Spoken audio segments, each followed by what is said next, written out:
The doctor looked across the table at my daughter and her husband. "Is this what you're claiming?" she asked, holding up the papers they'd submitted. "That your father is no longer capable of managing his own affairs?" My son-in-law, Archer, shifted in his seat. His lawyer put a hand on his arm, but Archer shook it off and stood anyway. "Your Honor, Doctor, we're concerned. He's making irrational financial decisions, large withdrawals, changes to his estate plan without consulting family." She looked at him over her reading glasses. "Mr. Voss, your father-in-law is 63 years old. He has no documented cognitive impairment. His physician submitted a clean evaluation last month." She set the papers down. "What you're describing as irrational appears to be a man choosing to stop giving you money." My daughter, Priscilla, stood up. Her lawyer grabbed her sleeve. She pulled free. "This isn't about money. It's about protecting him from himself. He's grieving. He's not thinking clearly." I hadn't planned to speak. My attorney, a quiet man named Joel Stearns who'd been handling my family's legal matters for 11 years, had told me not to. "Let the documents speak," he'd said. But I heard my daughter use the word grieving, and something in me came loose. "Your Honor," I said, "my wife passed 14 months ago. In that time, I have sold our second property, updated my will, canceled a standing wire transfer of $4,000 a month to my daughter's household, and hired a part-time caretaker for myself while my hip healed after surgery. Those are the decisions my daughter is asking this court to review." I paused. "I also planted tomatoes in the backyard. I assume that's not in the petition, but I wanted to be thorough." The doctor didn't smile, but something around her eyes shifted. She looked back at Priscilla and Archer. "This petition is denied. Mr. Calloway," she nodded toward me, "is clearly competent. Furthermore, the court finds this filing to be without merit and orders the petitioners to cover Mr. Calloway's legal costs. $2,200, payable within 45 days. She looked at Archer's lawyer. "Counsel, I'd advise your client strongly against any future filings of this nature." The gavel came down. Joel leaned over and said quietly, "Well done." Across the table, Priscilla was already on her feet, whispering something sharp and fast into Archer's ear. He kept his face neutral, the way he always did when he was calculating something. They'd been married 6 years. I'd watched him work that expression across 100 dinner tables. In the parking lot, Joel walked me to my truck. My neighbor Dottie had driven me and was waiting by the entrance, pretending to look at her phone with the focused intensity of someone who is absolutely eavesdropping. "If they don't pay the $2,200, Joel said, "we can pursue it through collections. Wage garnishment if necessary." "They'll pay," I said. "Archer will figure out it's cheaper than the alternative." I got in the truck. Dottie pulled out of the lot without asking how it went. She'd known me since my wife Lorraine was alive. She had a gift for knowing when to be quiet. My phone started buzzing before we reached the highway. "Priscilla," I let it go to voicemail. It rang again and again. By the time Dottie pulled into my driveway in Claremont, I had 19 missed calls, all from the same number. I sat on the porch steps and listened to the voicemails in order, the way you'd read chapters of a book you already know ends badly. The first few were controlled. "Dad, we need to talk about this. Call me back." Then the register shifted. "You humiliated us in front of a judge. Do you understand that?" Then further. "You think cutting us off is going to fix anything? You think this is what Mom would have wanted?" That one I listened to twice. Then I deleted them all and saved the recordings to a folder on my laptop marked Home Warranty Docs. Because I'd learned from Lorraine that the best filing system is one that nobody goes looking through. I should tell you how we got here, because the courtroom wasn't the beginning. The beginning, if I'm honest, was probably the summer Priscilla married Archer Voss, and I started thinking of generosity as a way to stay close to my daughter, now that someone else was a center of her life. Lorraine told me then that it wouldn't work the way I hoped. She said it gently, the way she said most hard things, sitting at the kitchen table with her coffee going cold beside her. "You can't buy your way into the room, Warren. You're already in the room. You just have to show up." I didn't listen. I never listened the first time with Lorraine. That was one of my great failures as a husband, and I knew it, and she forgave me for it more times than I deserved. So I kept writing checks. When Priscilla and Archer bought their house in Pasadena, I covered the down payment, $85,000. When Archer's landscaping business had a rough first 2 years, I covered the payroll gap, twice. When they wanted to redo the kitchen, I said yes. When they needed a new vehicle because Archer's truck was embarrassing for client meetings, I co-signed the loan and then quietly paid it off so they wouldn't carry the interest and the $4,000 a month. That started when Priscilla stopped working after their second miscarriage. She needed time, she said. I understood that. I sent money, and then she didn't go back, and I kept sending it, and 3 years went by, and neither of us mentioned it directly because we had gotten very good at not mentioning things directly. Lorraine was sick by then.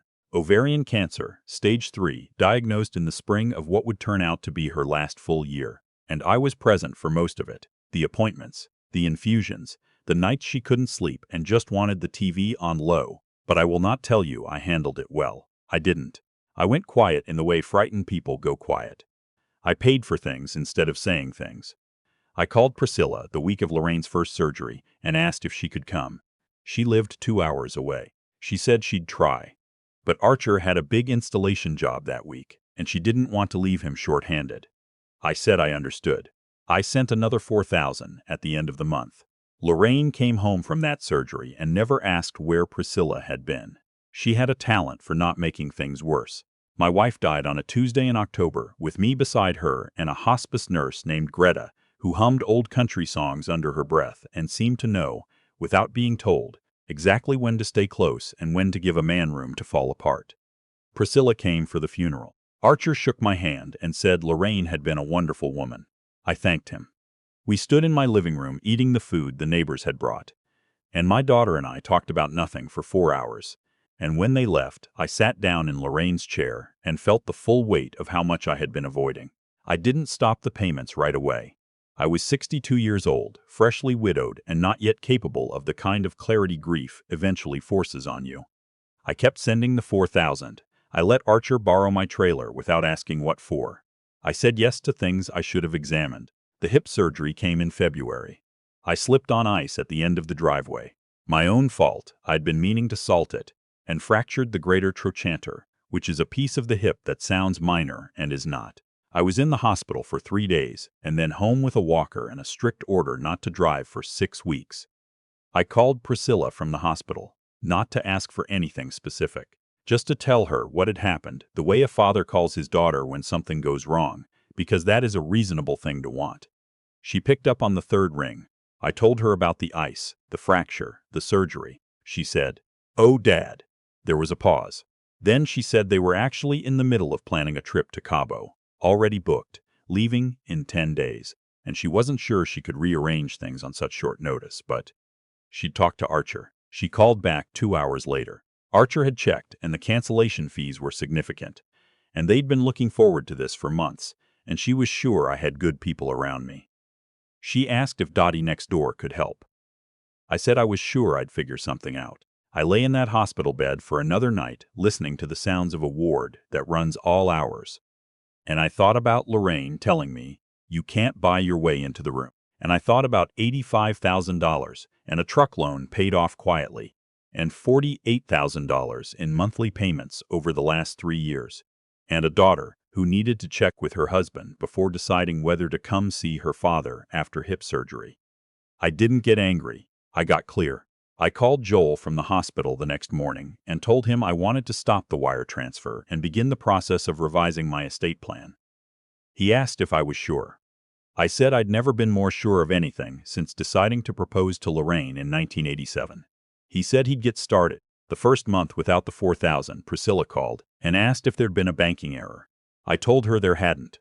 She was quiet for a moment. Then she said, "Dad, we depend on that." And I said, "I know."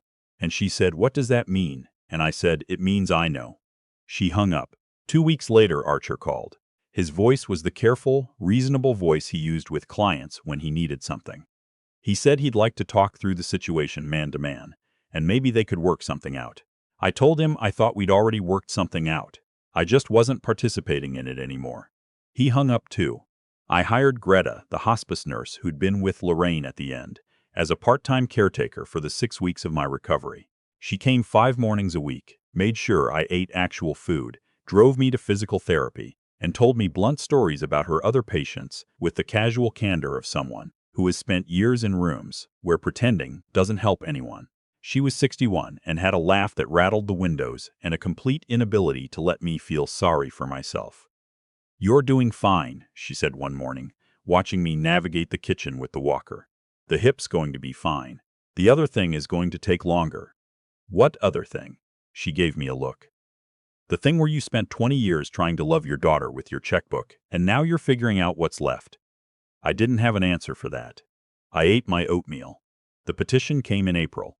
Priscilla and Archer had hired a lawyer, a man named Decker, out of Glendale, and filed a conservatorship petition, claiming I was exhibiting signs of diminished capacity, erratic financial behavior, isolation, failure to communicate with family, decisions inconsistent with my established patterns. Joel called me from his office. He read me the language slowly and then waited. "They submitted a letter," he said, "from a doctor." "What doctor?" "I'm still running that down. The signature is from a Dr. K. Feldmeyer, listed as a geriatric specialist. But your GP has no record of a referral, and the evaluation date listed was a Saturday." I set down my coffee cup. "They made it up. I'm not going to say that until I verify it, but the inconsistencies are significant." I sat very still for a moment. My daughter, the girl who used to fall asleep on my shoulder during long drives, who called me every Sunday for years until Archer came along and the calls got shorter and further apart, who stood at her mother's graveside and cried in that way people cry when they aren't sure they've earned the right to. "What do we do?" I asked. "We respond, and we make sure the court knows exactly what kind of evaluation that is." Dottie drove me to the hearing. She'd found out about the petition because small towns are small towns even when they're suburbs, and she'd shown up at my door with a casserole and the expression of a woman who has watched too many people let family walk all over them. "You going to be okay in there?" she asked. "I'm going to be fine. You want me to come in? I want you to sit in the waiting room and not say anything to anyone. I can do 3 out of 4 of those." The hearing lasted 40 minutes. Joel had assembled the documentation cleanly. My financial records, the clean cognitive evaluation from my actual physician, the timeline of the wire transfers, the receipts from the down payment and the truck and the twice-covered payroll. He submitted it all without editorializing. He let the numbers tell the story. When the doctor overseeing the petition asked Archer directly whether he'd refused to visit me after my surgery, Archer said they'd had a prior commitment. She asked what the commitment was. He said it was a vacation. She asked where. He said Cabo San Lucas. She looked at him for a long moment and said nothing, which was somehow worse than if she'd said something. That was when I spoke up.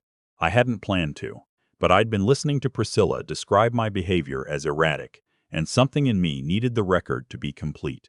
I gave my daughter and her husband $147,000 over 6 years, I said, not including the monthly payments, which totaled another $48,000, not including the co-signed loan I paid off. When I needed help recovering from surgery, they were in Mexico. I'm not asking for sympathy. I'm asking the court to consider whether the decisions I've made since then are erratic, or whether they're simply the first decisions I've made as a man who finally started paying attention. The room was quiet. The doctor reviewed her documents. Then she looked at Decker, Priscilla, and Archer's lawyer. "This petition is denied. The respondent is clearly competent. I'm ordering petitioners to reimburse Mr. Calloway's legal expenses, $2,200, within 45 days. She looked at Decker directly. The documentation submitted on the petitioner's behalf contains significant inconsistencies that this court will be flagging for review. I'd encourage you to look carefully at the provenance of that physician's letter before it surfaces anywhere else." Decker's face did something complicated. He nodded once. The gavel came down. Dottie was waiting in the lobby reading a magazine about container gardening with slightly too much concentration. "Well," she said, "we're done." She drove me home. I sat on the porch for a while and watched the light change over the San Gabriel Mountains and thought about Lorraine. 19 missed calls. I already told you that part. What I didn't tell you is that Priscilla also left a voicemail at 11:47 that night, after the others. It was different from the rest. Her voice was flat, emptied out. She said, "I don't know who I've been. I don't know when I stopped being your daughter and started being something else. I don't know if you'll ever forgive me." A long pause. "I just needed you to know that I know." I listened to it 4 times. I didn't save it in the home warranty docs folder. I saved it separately, under her name. The months that followed were quieter than I expected. Joel tracked the timeline on the legal cost repayment. They paid it. Archer, characteristically, on the 44th day, one day before the deadline, the way a man pays who wants you to know he considered not paying.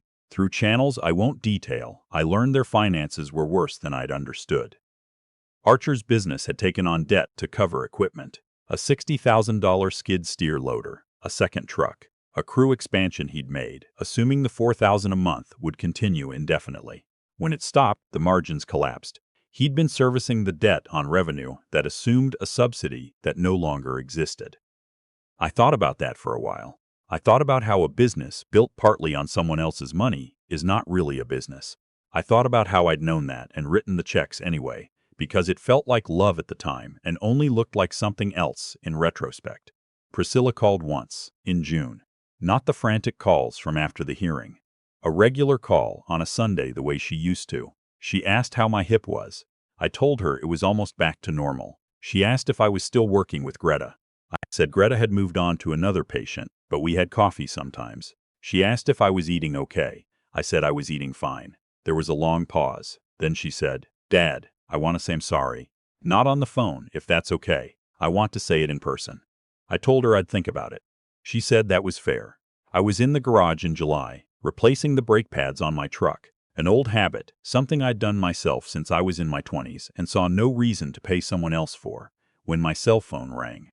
Greta. She'd started calling on Sunday afternoons after she finished her shift, partly because she knew I wouldn't have eaten lunch, and partly, I think, because we'd both gotten used to the company. "Your daughter called me," she said. I set down the socket wrench. "How does she have your number?" "I think she got it from Dottie." "Of course she did. What did she say?" "She asked how you were." "Really asked?" "Not the polite kind. She wanted to know if you were lonely. If you were doing okay after Lorraine." Greta paused. I told her the truth. "Which is?" "That you're doing better than you were, that you have good days and harder ones, that you planted a garden in the backyard that you complain about and clearly love, that you're a stubborn man who's learning slowly to let people in." I looked at the truck. The old brake rotors sat on a piece of cardboard on the garage floor, worn down from years of gradual pressure.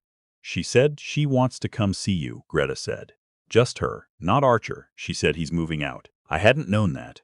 I sat down on the garage steps. "She said he took a job up in Sacramento. Something about a new contract, fresh start. She thinks he's running from the debt." Greta's voice was careful. She didn't say it mean. She sounded like someone who'd been thinking clearly for the first time in a while. Priscilla drove down on a Saturday in late July. She came alone, in a car I didn't recognize. A used Civic, not the Audi she'd been driving when I last saw her. She'd lost some of the polish she'd had at the hearing, the careful presentation. She looked tired in a way that was somehow more honest than how she'd looked before.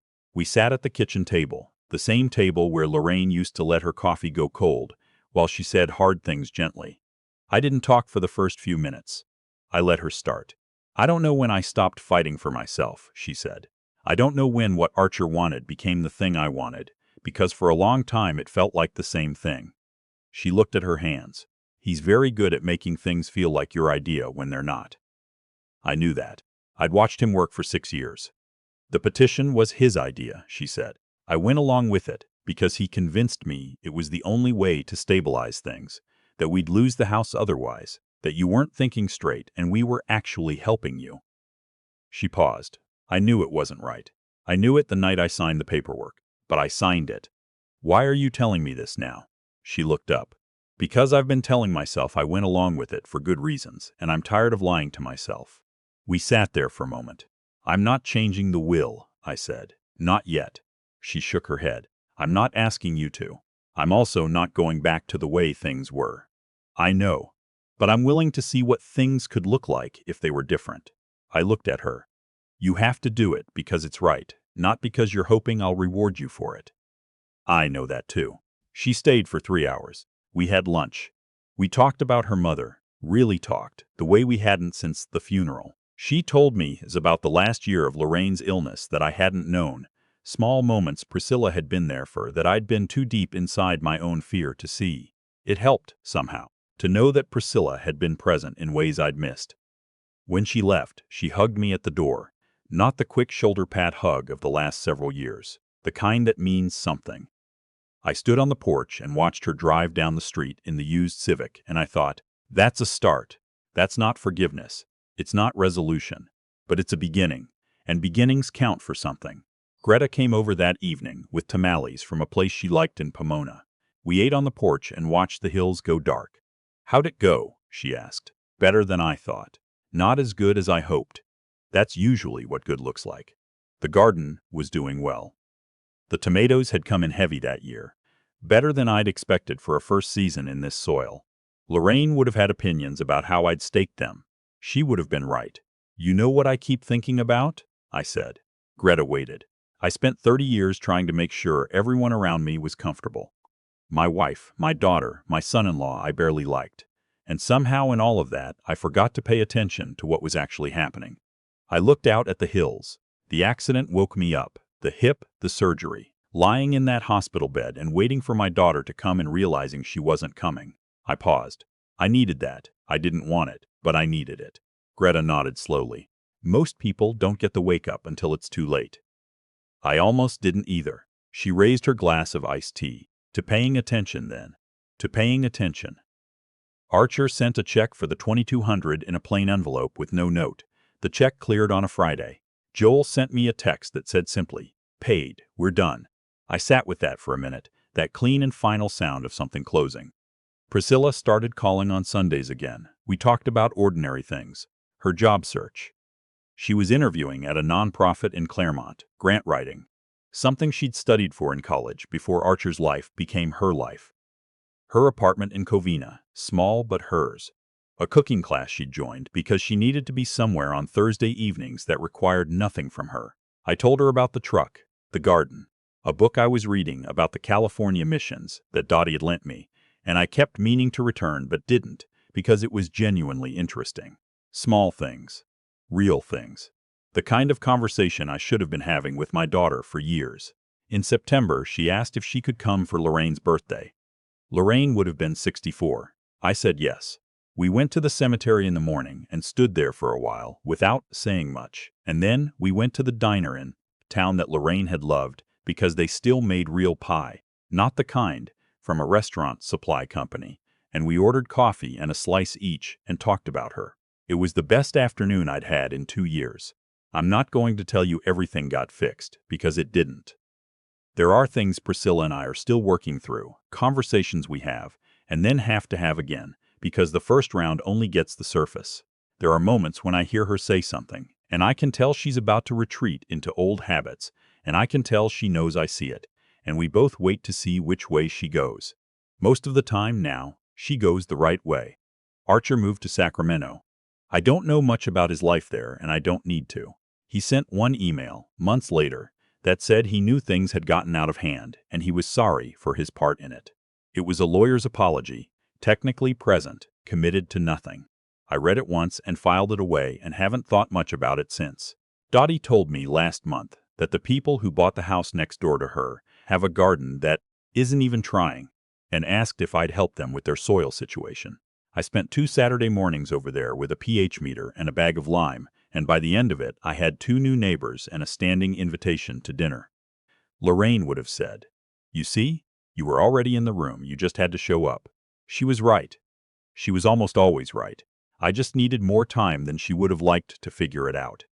I fixed the brakes on the truck, and I replanted the tomatoes with better supports, and I let my daughter come home to me, slowly, on terms that meant something.